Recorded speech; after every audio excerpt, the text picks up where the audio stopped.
What is going on, everybody? My name is Japes, and welcome to another episode of Deck Decider. As you can see on the screen, we are back on random.org, putting the draw in at 11. And I know that I'd mentioned before that I said, I don't know how I feel about these jokers.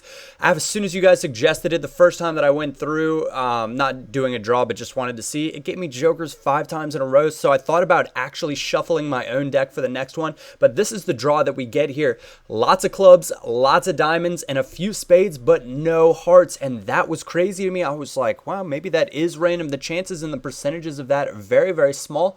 But this is the deck. This is what we've been dealt. So this is what we're going to work with. Obviously, we've got an ace of clubs in there. And now we're going to go ahead and I'll show you guys which suit corresponds with which league. If you remember, in the last episode of Deck Decider, clubs was Serie A, and they had the most cards, so we are switching it up, and we are bringing the Liga BBVA, La Liga back, but because there are no hearts, the BPL is out of this. Done, gone, and dusted.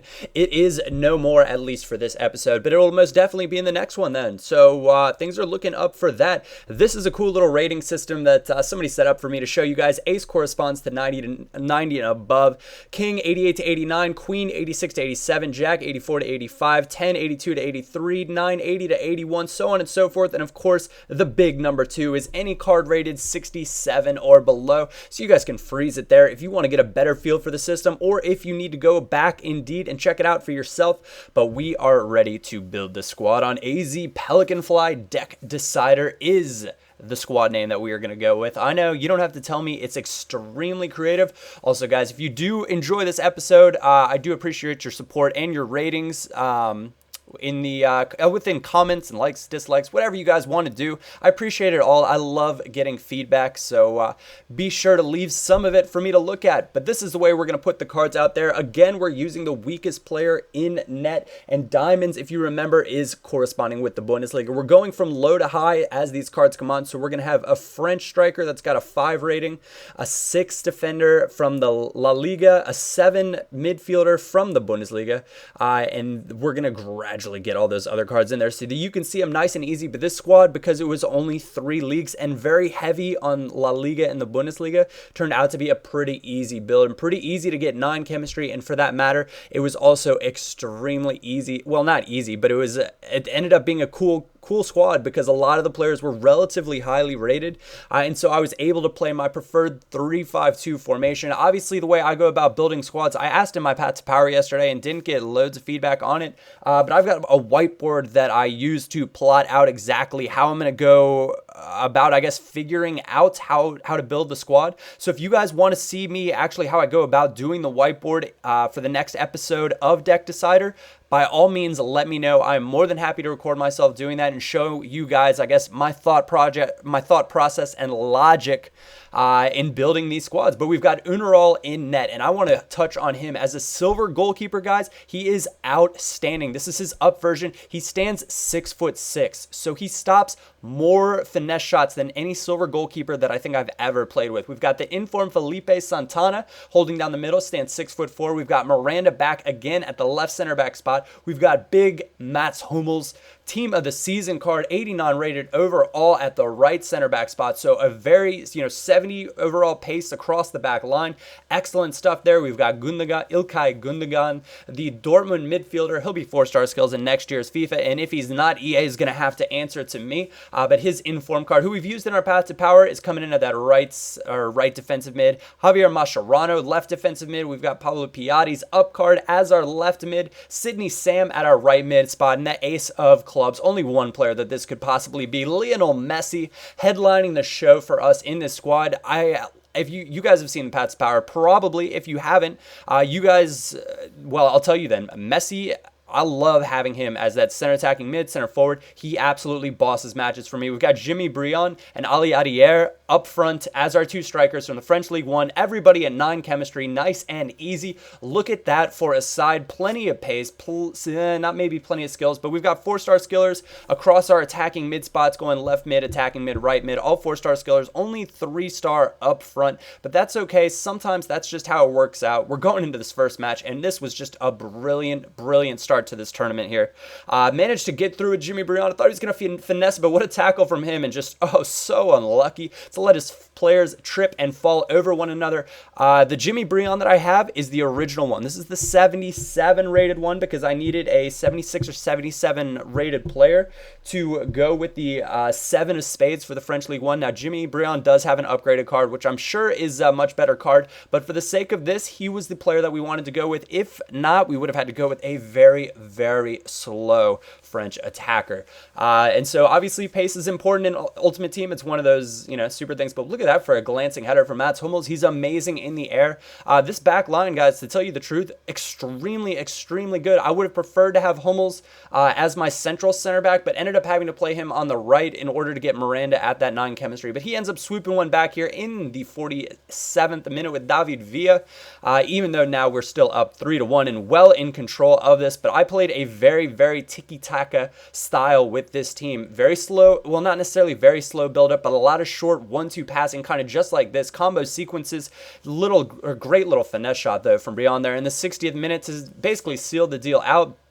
Anytime they score a goal on you, there's always a chance that they could be coming back, but Breon seals it there for us, even though he nods one back just a bit later in the 69th. So 4-2, 2-goal lead's always a bit dangerous in FIFA, but we would not be denied from that, and that's a mistake from him right there, no question about it. If you are going to throw the ball out with your keeper and try to create a quick counter attack and you mess it up, I'd say you have above a 50% chance of getting scored on if your opponent just hits A. As you guys saw, I had Miranda get a red card in that, so I had to play a match with another team to get him off of a red card to go into my next match. So I ended up moving Mascherano back to the left center back for, 15, 20, 30 minutes of that game. Not too big, but we're coming up against the Bomb Diggity and his 5-2, 1-2.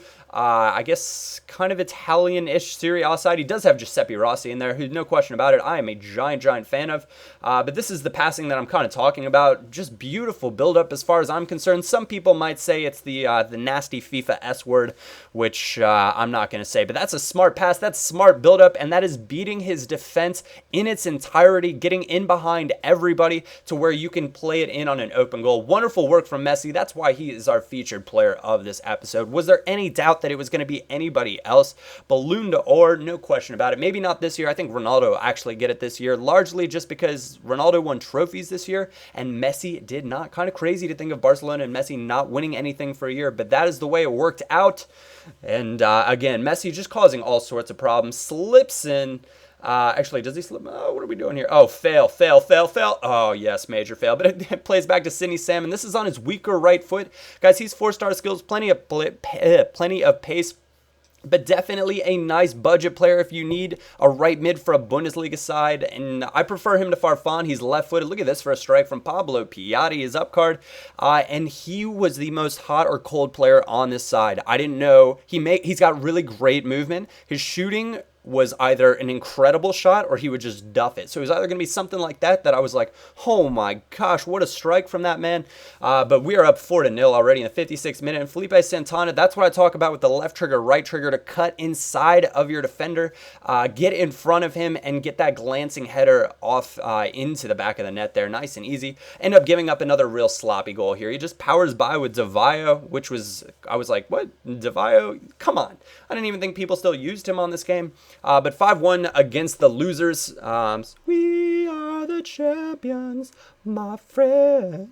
Actually, that was terrible, man. I should just probably never ever sing ever again. But we're going into the semifinal match. 2 matches to go. And as you guys, I've mentioned earlier with this team, they were a very good side. And so this tournament was not that difficult to win. Every so often, though, 4-3-3, this guy was a very good opponent. But this is what I'm talking about with Piatti. Brilliant overlapping run. And this guy does well to cut off the angle. But that's just a wonderful strike to beat Joe Hart to the near post there in the 5th minute. And that was his hit or miss stuff, because I would have tried that, 3 or 4 other times and he would have shot it straight at the keeper or put it wide into the side netting. So it was kind of one of those things that was just a little bit bizarre. But this guy was a strong player. This was my toughest match out of the tournament, but I got 2 quick goals in the very beginning of the match. Somehow managed to get free there with Messi and a lovely little finesse shot in the 14th to give us that 2-0 lead. And more often than not, when we can get that 2-0 lead, we're in good shape. Also, wanted to touch on, I played a few matches beyond this tournament with this side because I was enjoying playing with them. Ali Adier, this is his up version as well. He is extremely strong for a silver. I thought about including more goals at the end of this when it was all said and done, and just kind of talking about some of the other players that did score some nice goals here. Most overlooked player in the squad would probably be Mascherano. I sometimes forgot that he was even out on the pitch. It was kind of one of those weird things because he was always in good spots to shut people down, but then he got lost in the game. But Ali Adier's strength, no doubt about it, some great moves with his 3-star skills. And he was actually kind of a pleasure to play with for a 3-star silver Frenchman. And this is what I'm talking about right here, but this is just an easy little pass that nodded home from Jimmy Briand in the 42nd minute. So that took me a little while to get going in this match, but you know, as they would say, the floodgates did open after halftime here.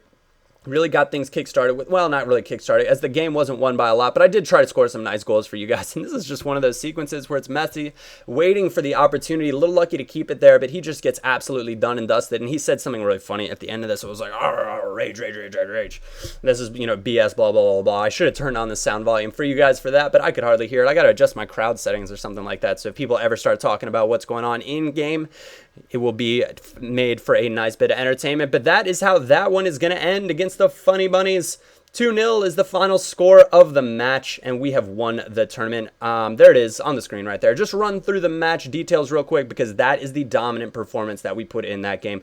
4% possession in our final third, always good stuff. Anyways, guys, I hope you did enjoy this episode of Deck Decider. If you did, a thumbs up or a like is always greatly appreciated. Other than that, my name is Japes, and I will catch you all next time. Oh yeah, and we'll have a 3-pack on Sunday. Peace.